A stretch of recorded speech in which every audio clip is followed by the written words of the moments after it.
अब हम अगला देखते हैं बच्चों। अब हमारा है प्रश्न नंबर 4। प्रश्न नंबर 4, लाल ताऊ किस प्रकार बाकी पात्रों से भिन्न थे? यानी बाकी नाटक के और भी पात्र हैं, जैसा कि हमने देखा हुआ है, पेड़ है, खंबा है, कौवा है, लड़की है और दुष्ट आदमी है, लेकिन उस सब में सबसे लाल ताऊ अलग क्यों है? ठीक है, ये प्रश्न हुआ आपका। तो पूरे नाटक में केवल लाल ताऊ ही पढ़ा लिखा है ना। तो सबकी पोस्ट ऑफिस के अपने ही पेट में डालकर जो लेटर बॉक्स डाला जाता है सबको पढ़ता रहता है ना, और पढ़ के अपना टाइम पास थोड़ा करता है। और किसी को भी पढ़ना लिखना उसमें नहीं आता है, जैसा और कोई भी पढ़ना लिखना नहीं जानता है। उसे दोहे भजन भी गाना आता है, और यही गुण उसे दूसरों से भिन्न बनाता है। ठीक है, इसका प्रश्न का उत्तर समझ में आया बच्चों कि पूरे नाटक में पढ़ा लिखा कौवा लेटर बॉक्स ही है, क्योंकि वो दूसरों के पेपर चिट्ठी निकाल के पढ़ता है, फिर उसे अच्छे से मोड़ देता है। दोहे भजन ये सभी उसी को आते हैं, और यही जो उसकी क्वालिटी है, यानी ये जो उसका गुण है, यही उसको दूसरों से अलग कर देता है। अब देखेंगे बच्चों प्रश्न नंबर 6। प्रश्न नंबर 6 है, क्या वजह थी कि सभी पात्र मिलकर भी लड़की को उसके घर नहीं पहुंचा पा रहे थे? अब यहाँ पे आप जान रहे होंगे कि प्रश्न नंबर 5 नहीं है। अब प्रश्न नंबर 5 था बच्चों कि नाटक में बच्ची को बचाने वाले पात्रों को एक ही सजीव पात्र है, उसकी कौन कौन सी बातें आपको मज़ेदार लगी और लिखिए। यानी कि इसमें हमारे उसी नाटक का कंठस्थ है बच्चों, जो हमने अभी लेसन के दौरान पढ़ा है, और लगभग इसी से मिलता जुलता क्वेश्चन जो है, जो अभी हमने लाल ताऊ के बारे में जाना था। एक तो उनको लाल ताऊ क्यों बुलाते हैं, दूसरा लाल ताऊ की क्वालिटी क्या है, और इसमें भी लाल ताऊ का ही जिक्र था। इस नाते से हमने ये वाला क्वेश्चन नहीं किया है। अब हम डायरेक्ट जा रहे हैं प्रश्न नंबर 6 पर। प्रश्न नंबर 6 पर पूछा गया है कि क्या वजह थी कि सभी पात्र मिलकर भी लड़की को उसके घर नहीं पहुंचा पा रहे थे? अर्थात बच्चों कि क्योंकि लड़की इतनी छोटी थी और इतनी भोली थी कि उसे अपने ना घर का पता मालूम था, ना गली का नाम, ना सड़क का नाम, ना घर का नंबर, यहाँ तक कि अपने पापा का भी नाम मालूम नहीं था। ऐसी अवस्था में उसे घर पहुँचाना ही अत्यंत कष्टदायक था, यानी अत्यंत कठिन था। ठीक है, अगर हम कोई गुम हो जाए तो वो अपने पापा का नाम बता सकता है, वो कहाँ से आया है उस जगह का नाम बता सकता है, तो हम वहाँ तक जाके उसकी मदद कर सकते हैं या उसकी सहायता कर सकते हैं, उसकी हेल्प कर सकते हैं। लेकिन जब अगर हमें वही ना पता हो तो हम किसी की मदद कैसे कर पाएंगे? ठीक इसी तरह से बच्चों ये इसमें इस पात्र को दर्शाया गया है। अब हम देखेंगे प्रश्न नंबर आपका है, अब आपके पाठ्य पुस्तक में बच्चों दिया है कि नाटक से आगे, यानी कि पेज नंबर आपका है 61 पेज नंबर पर नाटक से आगे में आपका पहला प्रश्न है कि अपने अपने घर का पता तथा चित्र बनाकर वहां पहुंचने का रास्ता भी बताइए। अब ये वर्क मैं आपको दे रही हूँ, आप सभी बच्चों को दे रही हूँ।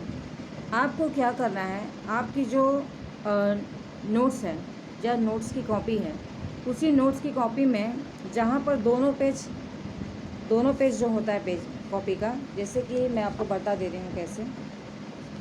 जैसे अब आपने ये बुक्स खोली, बुक्स खोलने के बाद ऐसे पेज, ठीक है।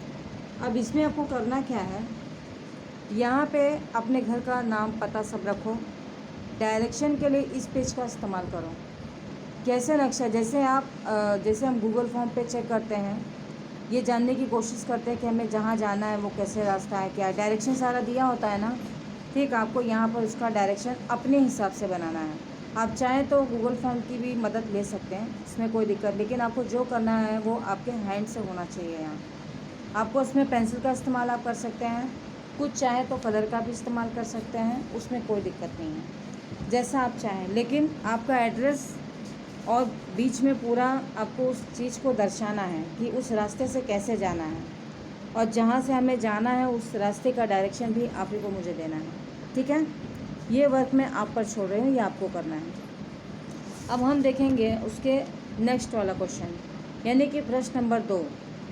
मराठी से अनुदित इस नाटक का शीर्षक कि पापा खो गए क्यों रखा गया होगा? अगर आपके मन में कोई दूसरा शीर्षक हो तो सुझाइए और साथ में कारण भी बताइए। अब कारण में ये होता है बच्चों, अब इसका उत्तर जान लीजिए कि लड़की को अपने पापा का नाम पता नहीं है, ना ही उसे कुछ भी पता है। इधर उधर की बातें करने पर भी वो कोई जानकारी नहीं मिल पाती है। जैसे कि लेटर बॉक्स उससे कई तरीके से घुमावदार क्वेश्चन जब करता है तब भी वो बता नहीं पाती है, ठीक। और तब सभी पात्र लड़की के पापा को खोजने की योजना बनाते हैं। तब सभी पात्र क्या करते हैं कि अब कैसे खोजा जाए उसकी योजना बनाई जा रही है। अतः प्रस्तुत नाटक में लड़की के नाम पते की जानकारी इकट्ठा करने की कोशिश की जा रही है। अतः अगर हमें इस पाठ का नाम रखना हो या अतः पाठ का नाम लापता बच्ची रखना अधिक उचित उपयुक्त होगा, है ना। क्योंकि इसमें जब बच्चे को कुछ पता ही नहीं है, कुछ एड्रेस नहीं है, कुछ नहीं है और उस निर्जीव वस्तुओं से वो घिरी हुई है जो कि चूँकि उससे बातें कर रहे हैं, उसके साथ उसकी मदद कर रहे हैं, उसके साथ खेल रहे हैं, हर चीज़ें कर रहे हैं। लेकिन अगर हम सही रूप में उसको देखें या बोलते हैं ना कि एक सही प्रमाणित रूप में अगर हम उसको देखें तो उसका सही उस लेसन का नाम लापता बच्ची होना चाहिए था, ना कि पापा खो गए। इस प्रश्न के उत्तर के रिगार्डिंग मैं आपको बता रही हूँ। अब आपका आखिरी प्रश्न है, क्या आप बच्ची के पापा को खोजने के नाटक से अलग कोई और तरीका बता सकते हैं? ये आपका प्रश्न का उत्तर है। अब इसका उत्तर आप समझ लीजिए। ये प्रश्न था बच्चों, प्रश्न नंबर 3 है, नाटक से आगे का तीसरा प्रश्न है। बच्ची को पुलिस स्टेशन ले जाकर उसके खो जाने की रिपोर्ट लिखवानी चाहिए।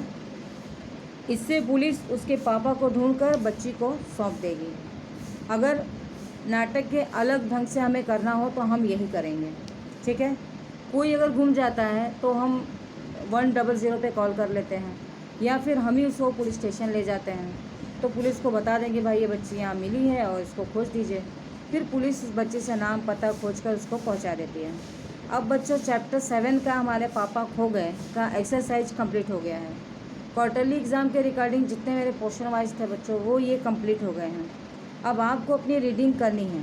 मेरे वीडियोस आगे के लेसन के अब बनेंगे, लेकिन वो बनते जाएंगे। आप अपने तब तक यहाँ तक जितना क्वार्टरली टर्म आपको क्वेश्चन वाइज दिया है, जैसा कि मैंने आपको एक्सप्लेन भी किया था पोर्शन वाइज, आपको उसी तरीके से उसको तैयार कर लेना है।